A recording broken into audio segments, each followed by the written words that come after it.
how this is gonna work, but I believe it's good.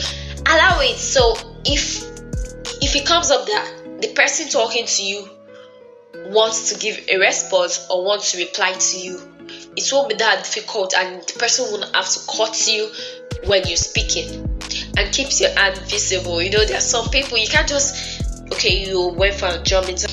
I'd like us to go on a very short break now. We'll be right back.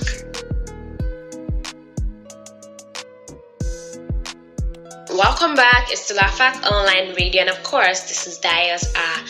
So keep your hand visible and always take that very, very big step.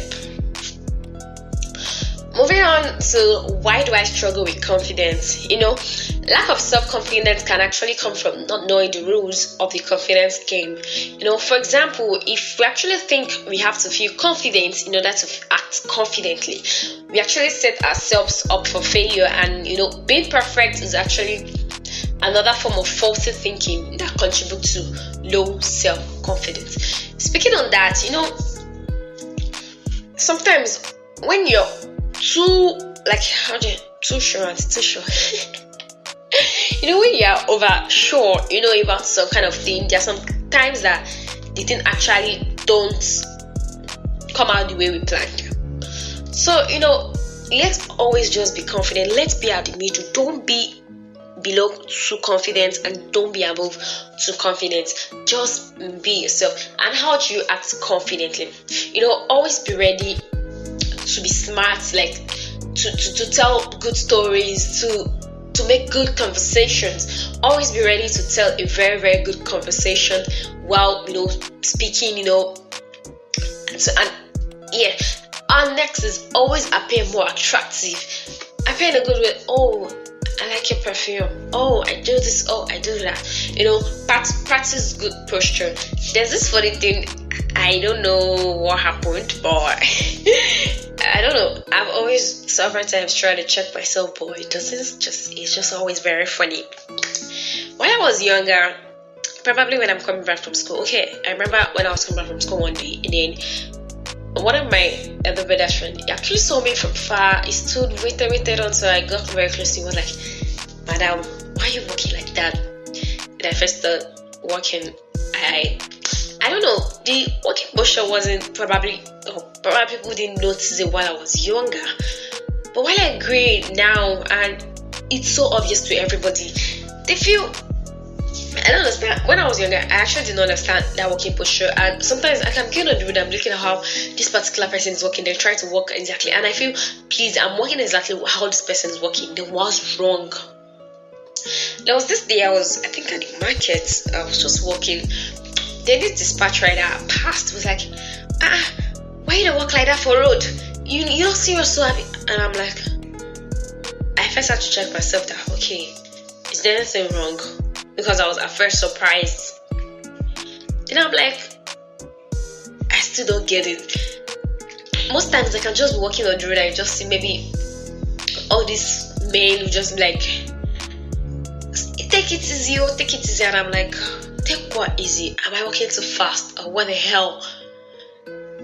Then, funnily, I just realized when people started telling me I can't walk when I walk, and I'm like, oh. So then I begin to really realize, oh, probably that is frustrated that is. So why would I be walking like this on the road when I'm not on the stage or when I'm not, stuff like that? Then I just laughed. That's just how it is, because my walking posture, it still baffles me and make me laugh most of the time, because that's how I walk on a normal day, and people see and I'm very sure first time people meeting me, like the very first person meeting me for the first time will actually like, why is she walking like that? And they'll not know, okay, that's how I usually walk. So it's always very funny when people are very amazed with the way I work. Yeah, everybody have their unique their unique way of doing a lot of things, or their unique way of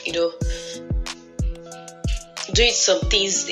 Sometimes I just stay at home and my mom will be like, wait, calm down, this is how you walk. Don't believe me, even right inside the house you still walk like, and I'm like, you people, please. That's what people think matters, and sometimes self stop worrying about people think. Really, you need to stop worrying about people think and just do a whole lot of things. Practice good posture, eliminate negative self-talk. It's very, really important. Always think highly positive of yourself, smile and learn from mistake after dwelling on them. Benefits of greater self-confidence, being your best under stress. You can actually practice a good self-confidence. Influencing others, having leadership and executive presence, feeling valued, a whole lot of things. And confident people actually know that asking other people for help will make them seem weak or unintelligent. People really have that kind of funny behavior, so they know their strength and weakness and they look to others to fill the gap. So, and they also know that learning from someone is a very good way to do what to improve. What is a confident person like? Truly, confident people are quiet and unassuming, but they already know what they want and what they think, and they just want to know what the next partner, what you think. Truly confident people realize they know a whole lot, but they wish they know more. They wish they knew more, and they know the only way to learn more is to do what? To listen more. So, how to overcome low confidence, negativity, and also first surround yourself with the right people, positive thinking people, and don't compare yourself to others. Like I said earlier, take care of yourself, your hygiene, your personal self, your food, your body, a whole lot of things like that. And benefits of self-confidence. When you actually believe in yourself, you'll be more willing to try new things. So whether you apply for maybe a promotion or you sign up for one thing or the other, believe in yourself. Believing in yourself is key. So you just need to do what? To believe in yourself. So when you feel confident in yourself, you are able to devote your resources to the task at hand rather than waste time and energy worrying that you aren't good enough. You can actually devote your energy to your effort. So on time you can perform better when you feel confident.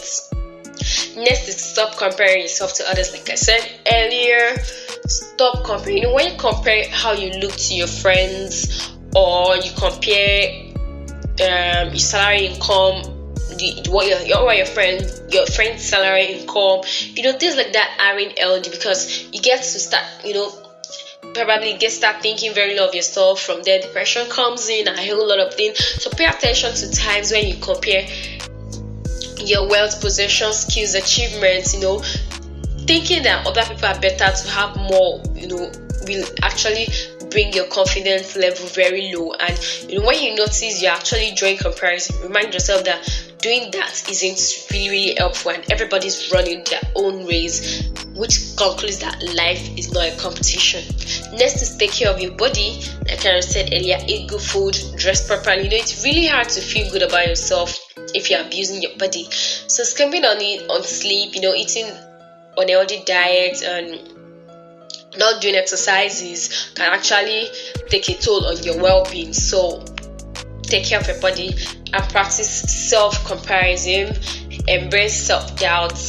Embracing self-doubt. Sometimes people put off doing things like inviting people, doing a whole lot of things until they feel more confident. But sometimes the best way to gain confidence is by doing these things actually. So practice facing some of your fears that actually bring from lack of your self-confidence. And if you're afraid you actually embarrass yourself, or you think you're gonna be messing up, just try anyways. There's always time. You just need to learn or need to make mistakes before you can actually do that good thing. So with this, I'd like us to be bringing the show to an end. I'll leave us with just 2 confidence quotes, which are my best. The first one is very simple and short. Believe in yourself. That's one of my favorite confidence quotes I've always loved and I've always liked. And yes, the second one is confidence comes not from always being right, but from not fearing to be wrong. You would think things will happen. You will be wrong. Things will do, but when things like that happen, you actually move ahead of things. So with this, I would like us to bring the show to a close. So with this, I hope you've learned one or two things, and I really hope it's really beneficial to you. So if you have any suggestions or additions, contributions, and questions, please don't forget to DM us on Afak Online Radio, or you can come down to my personal page at I_am_Tony. So I'll be leaving you right now, and yes, it's still your favorite online radio station, Afak Online Radio. So till we check in same time, same venue, same week, next week, and same day, I remain your host Dayo, and this is Dayo's Hour on Afak Online Radio. See ya.